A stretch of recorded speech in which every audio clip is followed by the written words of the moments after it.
Halo semuanya, perkenalkan nama saya Leli Yuda Aji Pratama dengan absen 20 dan rekan saya Muhammad Ali Rizky dengan absen 18. Kami dari kelas 4A PLN.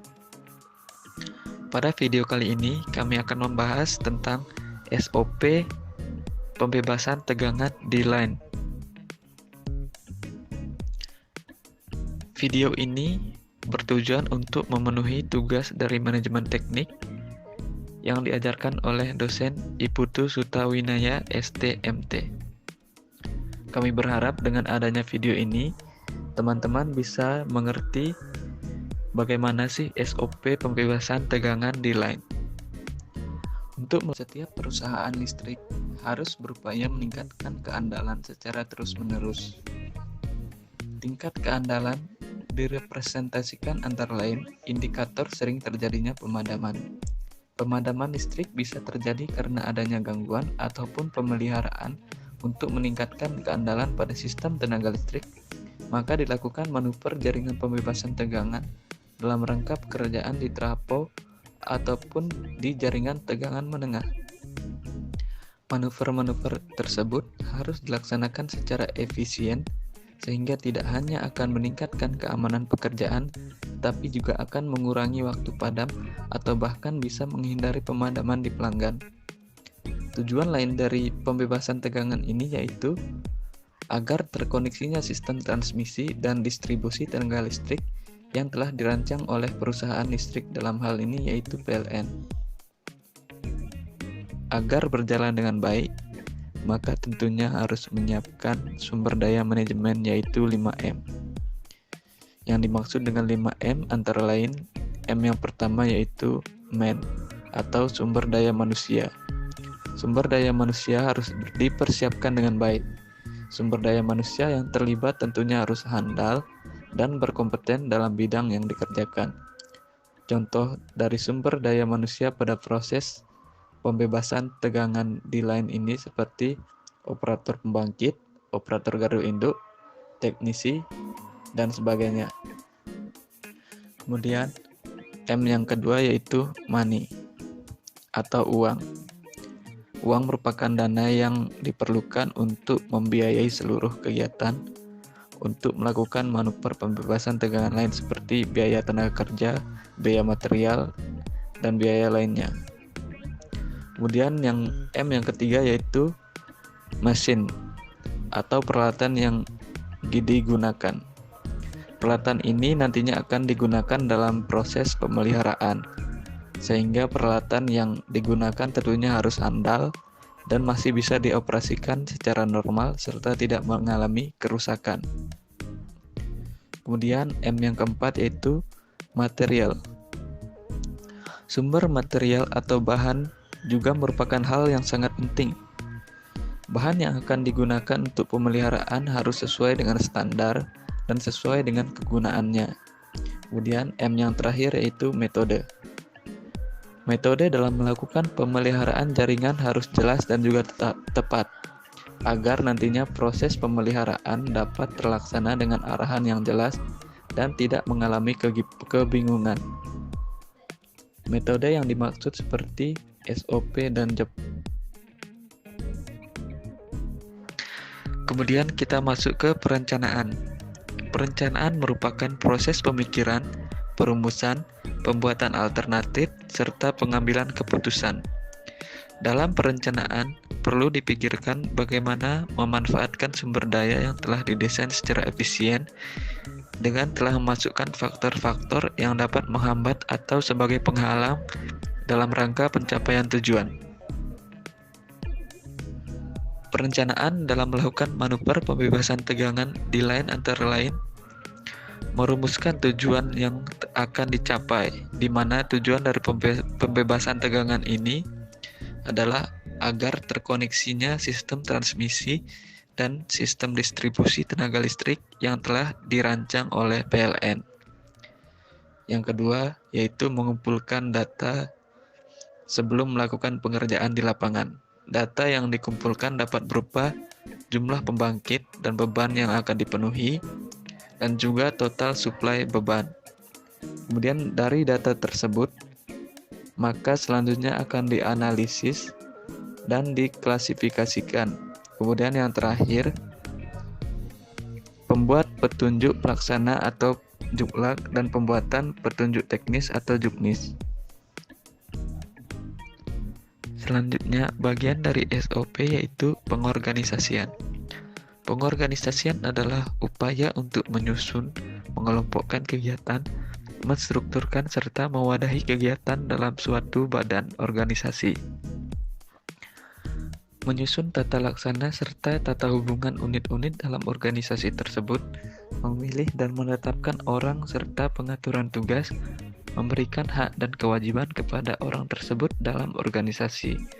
Nah, pada video kali ini kami mengambil contoh organisasi yang ada dari salah satu PLN unit induk wilayah NTB, tepatnya di unit pelaksana pembangkitan Tambora. Di sini dapat dilihat dari gambar hierarki atau susunan jabatan yang ada pada unit pelaksana pembangkitan Tambora. Pada gambar kita dapat melihat dengan jelas, yaitu ada gambar garis merah dan garis titik-titik. Garis merah artinya garis wewenang perintah operasi, dan garis titik-titik artinya garis koordinasi dan garis komunikasi. Seperti contohnya manajer UPK Tambora. Dia berhak memerintahkan manajer ULTG dan manajer ULPL. Tapi manajer UPK Tambora juga harus berkoordinasi dengan dispatcher atau operator. Kemudian manajer UP3. Dia berhak memerintah manajer ULP. Tapi harus berkoordinasi dengan operator atau dispatcher. Kemudian manajer 2 operasi, manajer 2 opar pembangkit, dan manajer 2 jaringan harus berkoordinasi dengan operator.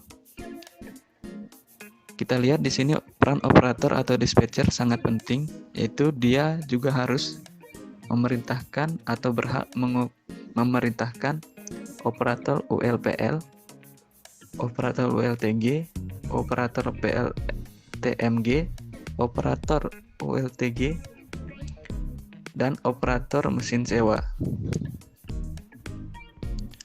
Nah, selanjutnya akan dijelaskan oleh rekan saya, yaitu Muhammad Ali Rizky. Baik, kali ini saya akan melanjutkan pembahasan mengenai proses manajemen. Sekarang kita sudah memasuki proses manajemen yang selanjutnya, yaitu proses pelaksanaan, di mana pelaksanaan adalah suatu upaya dari pimpinan untuk menggerakkan orang-orang yang telah ditugaskan dalam suatu organisasi agar bekerja menurut tugas dan fungsinya dalam suatu koordinasi yang baik, sehingga tujuan dapat dicapai sebaik-baiknya. Bentuk dari upaya pelaksanaan tersebut adalah melalui SOP dan job desk. Nah, di layar telah terlihat contoh dari SOP dalam manuver pembebasan tegangan untuk pekerjaan pemeliharaan. Nah, di sini terlihat yang pertama sudah memiliki izin kerja yang disetujui oleh APD.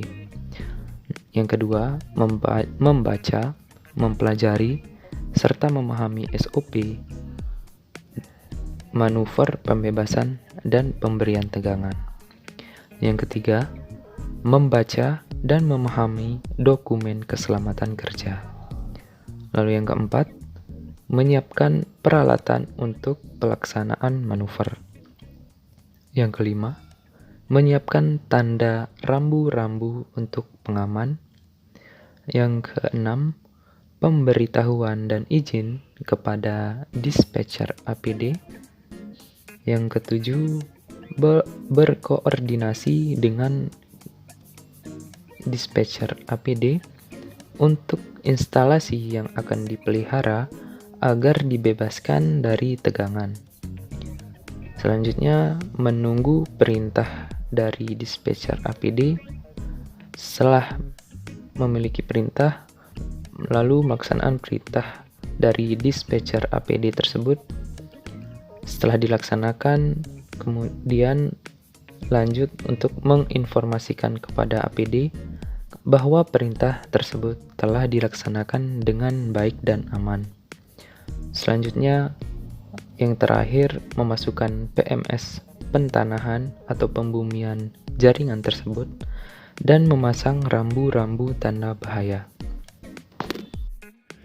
Nah, di layar sudah tertera contoh job desk pada pelaksanaan manuver pembebasan tegangan, di mana yang pertama ada manajer UPK yang berwenang untuk memerintahkan kesiapan pembangkit dan personil di ULPL kepada manajer ULPL.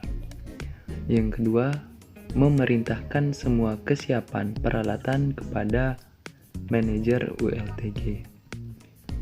Lalu yang ketiga, memerintahkan MAN 2 OPSIS LUR untuk kesiapan gardu induk dan transmisi. Yang keempat, yaitu memerintahkan MAN 2 OPHAR KIT untuk kesiapan pembangkit. Kemudian ada manajer UP3 yang memiliki wewenang untuk 1. Memerintahkan kesiapan jaringan distribusi 20 kV kepada MAN 2 jaringan. Yang kedua, memerintahkan manajer ULP untuk melakukan penginfoan kepada ketua kecamatan, Polres, Kodem atau Koramil, dan masyarakat apabila terdapat pemadaman. Dan yang terakhir, manajer UP3 berwenang untuk memerintahkan manajer ULP untuk mensiagakan personil pelayanan teknik di beberapa section yang dipilih untuk dipadamkan. Selanjutnya ada dispatcher yang bertugas untuk mengatur dan berkoordinasi dengan operator pembangkit, operator gardu induk, dan piket cabang untuk mengoperasikan pembangkitan, penyaluran, dan distribusi menjadi ekonomis dan andal dengan memprioritaskan keselamatan petugas dan kondisi peralatan. Dispatcher berwenang untuk memerintahkan start atau stop unit pembangkit, lalu berwenang untuk memerintahkan naik atau turun beban pada unit pembangkit. Lalu selanjutnya yang ketiga yaitu memerintahkan buka atau tutup PMT atau PMS pada transmisi, trafo, atau penyulang. Lalu yang keempat, berwenang untuk memerintahkan naik atau turun posisi tap changer pada trafo. Yang kelima, melaksanakan tugas sesuai dengan hierarki dan garis kewenangan operasi. Selanjutnya yang keenam yaitu meminta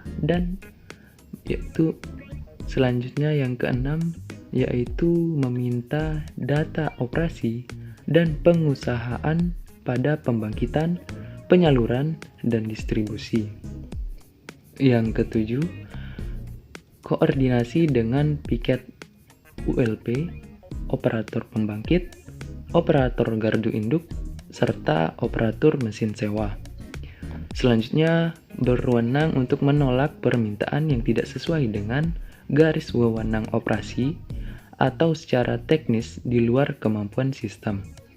Dan kewenangan yang terakhir yaitu membuka PMT transmisi untuk menghentikan atau emergency stop unit pembangkit yang beroperasi sesuai dengan permintaan operator pembangkit karena adanya kegagalan proses emergency stop unit pembangkit oleh operator pembangkit.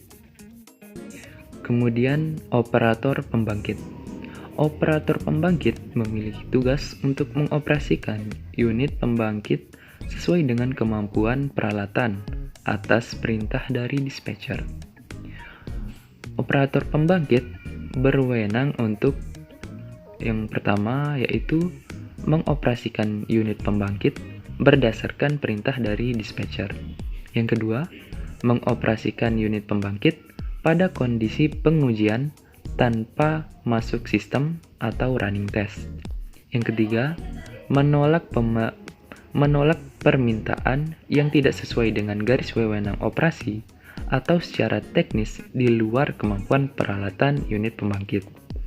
Lalu yang keempat, menghentikan atau emergency stop unit pembangkit yang beroperasi bila terjadi gangguan atau pada kondisi darurat. Dan kewenangan yang terakhir yaitu berkoordinasi dengan dispatcher agar membuka PMT transmisi untuk menghentikan atau emergency stop unit pembangkit dari sistem jika emergency stop oleh operator pembangkit gagal. Kemudian ada operator gardu induk yang bertugas untuk mengoperasikan peralatan transmisi dan gardu induk sesuai dengan kemampuan peralatan atas perintah dari dispatcher. Operator gardu induk berwenang untuk yang pertama, membuka atau menutup peralatan transmisi dan gardu induk yang beroperasi bila terjadi gangguan atau pada kondisi darurat. Yang kedua, operator gardu induk berwenang untuk mengoperasikan peralatan transmisi dan gardu induk berdasarkan perintah dari dispatcher. Dan yang terakhir ada piket ULP yang memiliki tugas untuk mengoperasikan jaringan tegangan menengah 20 kV sesuai dengan kemampuan peralatan dan berkoordinasi dengan dispatcher. Piket ULP ini berwenang untuk yang pertama, berkoordinasi dengan dispatcher untuk buka atau tutup load break switch atau LBS atau recloser pada penyulang karena kondisi darurat. Yang kedua, berkoordinasi dengan dispatcher untuk buka atau tutup load break switch atau LBS atau recloser pada penyulang untuk melakukan penormalan penyulang. Yang ketiga yaitu berkoordinasi dengan dispatcher untuk buka atau tutup LBS untuk pemberian tegangan penyulang yang mengalami padam. Lalu yang keempat, berkoordinasi dengan dispatcher untuk buka atau tutup LBS untuk penambahan maupun pengurangan beban penyulang. Dan kewenangan yang terakhir yang dimiliki oleh piket ULP adalah berkoordinasi dengan dispatcher untuk pelaksanaan manuver jaringan distribusi karena pemeliharaan, gangguan, dan kondisi penormalan. Kali ini kita akan memasuki proses manajemen yang terakhir yaitu proses pengendalian, di mana pengendalian itu adalah upaya agar pelaksanaan sesuai dengan rencana awal yang telah ditentukan. Oleh karena itu, hubungan perencanaan dan pengendalian sangat erat. Perencanaan merupakan input dari pengendalian, sedangkan hasil dari pengendalian nantinya akan menjadi umpan balik dari perencanaan.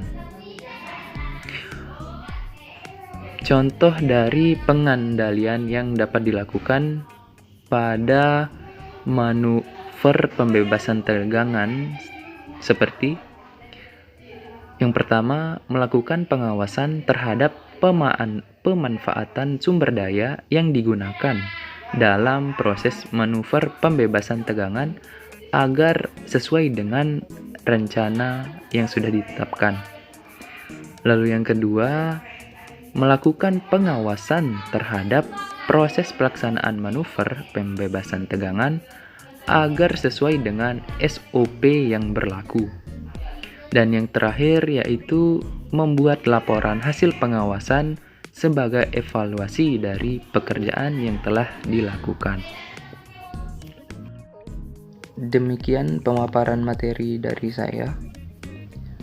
Berikut adalah referensi yang kami gunakan untuk menyusun materi presentasi pada kali ini. Semoga video ini dapat bermanfaat. Saya mengucapkan mohon maaf apabila terdapat kekurangan dalam presentasi kami kali ini. Akhir kata saya ucapkan sekian dan terima kasih.